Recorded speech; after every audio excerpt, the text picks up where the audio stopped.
read everything. Read things that they love. Read things that they've never seen before. Read things that make them feel miserable and strange. You can learn a lot from books that are doing things you don't want to be doing.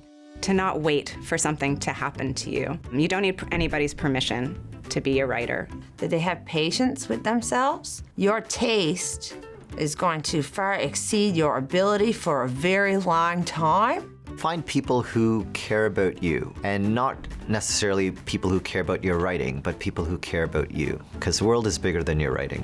What separates people who end up succeeding and not are people who follow through. And it's easy to start creative projects, and it's often hard to finish. So if you can manage to do that, you're going to be ahead of the game.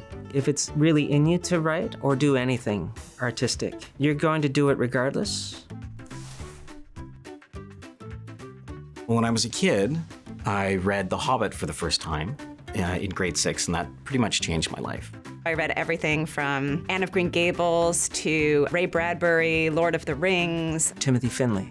He has a book called Famous Last Words, which is probably the book I've reread most often in my life. When I was much younger, I read a lot of Nancy Drew. I thought that protagonist was appealing.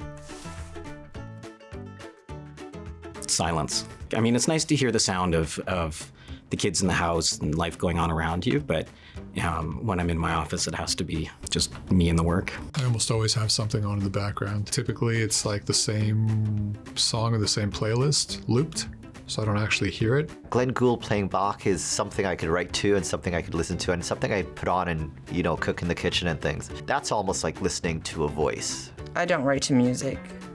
I write in total quiet.